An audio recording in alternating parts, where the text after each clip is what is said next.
Without a doubt, 2020 has been one of the worst years ever for pretty much everybody. But at least we're going out with one of the greatest things in the world. And that is the ever-flowing supply of Trump tears.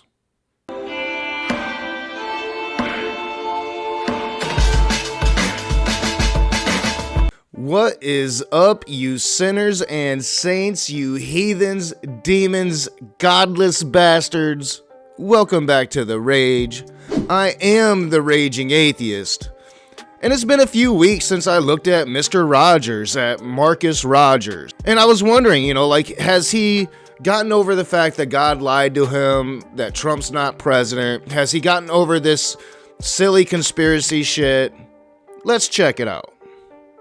Some people think that I've been hiding because of, certain things that happened with the election. I've been reading the comments even though I couldn't respond. No, Brother Marcus, mine has not changed about the stuff that's going on with President Trump. If you guys remember, maybe you didn't see it, one of the last videos that I posted as I was walking through the woods on my prayer walk. See, no, he hasn't changed his mind. He's still convinced. He still believes the conspiracy shit. He still believes that voice in his head telling him Trump was going to be president was God giving him a prophecy. And he can't come to terms with the fact that he was wrong, that Trump lost, that America, 80 million Americans, did not want that orange inept buffoon as president any longer. The Lord told me that the corruption was about to be exposed. He was about to expose the roots of it, and it was going to look like something out of a movie. Now, if you guys scroll down my page, you'll see that video. You see how the light was shining through, and it hit the roots of the tree that was knocked over. Yeah, I reviewed that stupid ass video. I saw the tree knocked over, didn't see no light coming down, shining on the roots. I mean, there was light and there were roots. And yeah, that was the last video I reviewed. So I was like, it's been a few weeks. Surely he's come to a rational conclusion by now, but I was wrong. And since then, we've seen all this stuff come out with the Dominion stuff. We've seen all this stuff come out with all this just voter fraud, Dominion stuff. Some people don't believe it. We've seen videos come out. We've seen Twitter accounts spamming all of this evidence that Trump can't seem to present anytime he goes to court, because we haven't seen any evidence from Trump. We haven't seen any real evidence of voter fraud. Voter fraud happens every election. It's going to happen, but it's very minute. It's not on this large scale that Trump was trying to say it was on in 2016, and now he's trying to say it was on in order for him to win an election that he lost clearly. President Trump, all right, Florida, Iowa, and Ohio. I think even with just Florida and Ohio, any president that has ever won Florida and Ohio, they've won. They have not lost. And he won what? Florida, Iowa, and Ohio. No. Your problem is you listen to the things that Donald Trump says. And Donald Trump goes around saying that no candidate that won Florida and Ohio ever lost. And that's just not true. In fact, it happened rather recently. In 1960, Richard Nixon won both Ohio and Florida, but still lost his presidential run. And if that statement had even been true, there's always a first for everything. We have an electoral college. Each state has a certain amount of electoral votes. Those are just 2 states.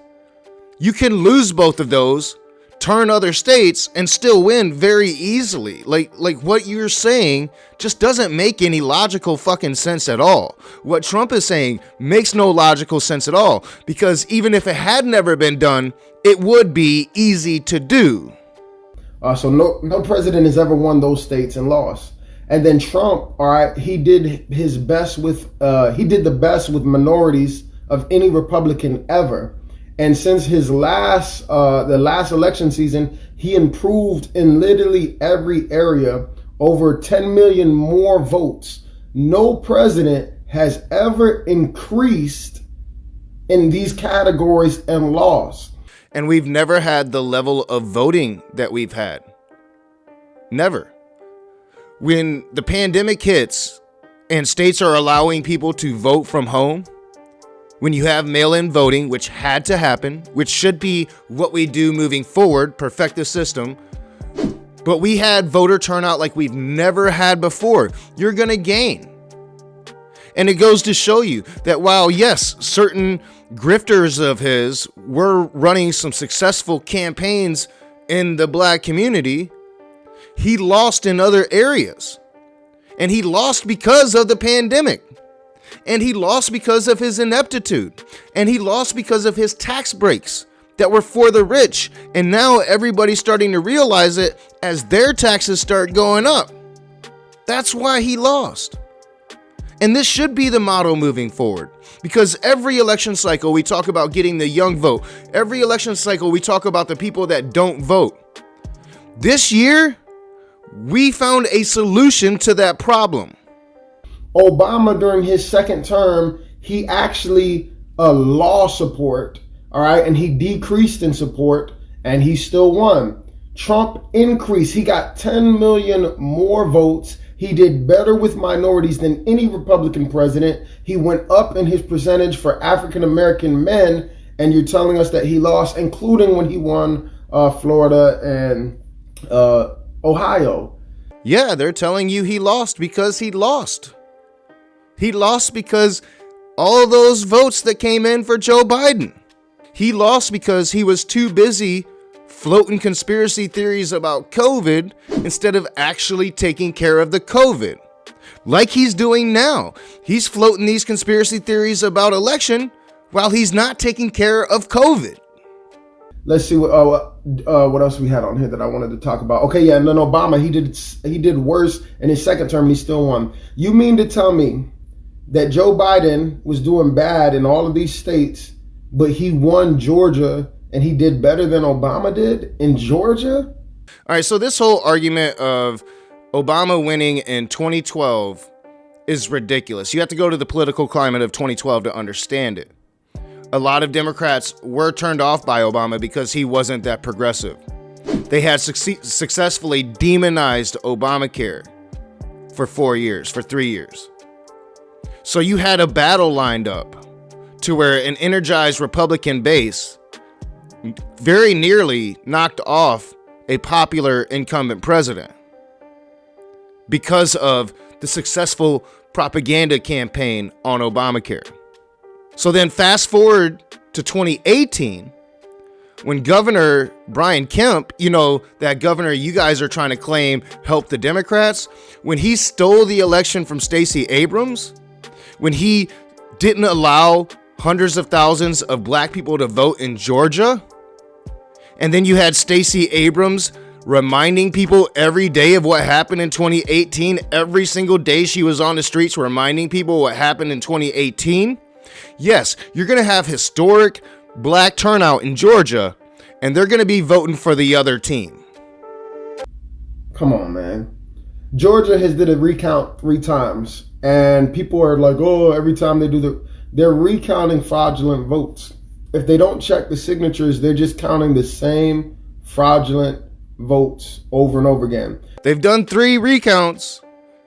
Those 3 recounts show that Joe Biden won, and crybaby Marcus Rogers is going to be like, come on, man. They're recounting the fraudulent votes.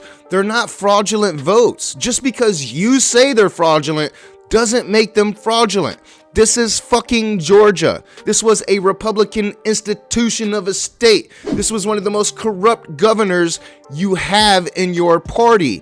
If Trump had just reached out to Kemp months before the election, they probably could have planned this. But Trump is too inept to even cheat right.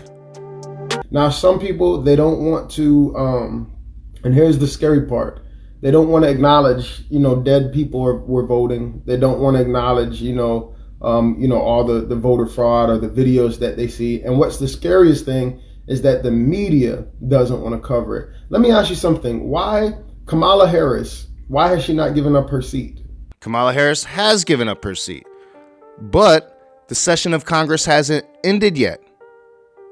That's how it goes. The governor of California just named the person that's going to replace her when the session of Congress ends, you idiot. And they did find somebody who used a dead person and voted for them.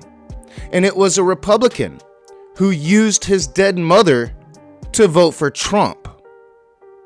Trump was leading in every swing state until they stopped counting. Like when this thing was going, it looked like he was going to win. Now, some people are going to say mail-in voting, but it's statistically impossible. All right. In one place, they were talking about these votes that shot up overnight. I think it was, what was that, Michigan? All right. So he's still on this shit. Even though this was the Trump plan. This was the Republican plan. The Republicans stopped these states from being able to count their early mail-in votes until election night. And the count never stopped on election night. But they got to those mail-in votes and they were all for Joe Biden, just like we knew they would be. Everybody predicted this. Everybody predicted this before the election because it was easy to predict. You're just a fucking idiot. But more than that, you're an idiot promoting harm. These conspiracy theories are harmful. I just put out a video not too long ago about somebody who has to hide for his life because he's a Dominion executive, and idiots like you are threatening to kill him, his family, his coworkers, his elderly father. Because of something that there's no evidence for. Because Trump just blindly asserted something and you fucking idiots can't take losing, so you perpetuate that. Even though he is a known liar, has lied more than any president in the history of the country. Every breath's a fucking lie because he's a narcissist and he gets his information from conspiracy theorists. Has perpetuated conspiracy for decades. This is nothing new. And you fucking morons fall for it hook, line, and sinker. Alright, I hope you guys enjoyed the video. I want to thank my patrons. Your support means everything. That monthly support goes towards my rent right now. And every dime helps. And your support is helping me maintain. I want to thank you for your support. And I'm going to keep working hard for you guys. And as always, if you like the video, hit that thumbs up, subscribe, share me on your social media, comment in the comment section below. Your interactions are what's going to grow this channel. You telling your friends about the channel, your atheist friends. Hit the bell so you can get notified every time we do something new. And as always, I'll see you soon.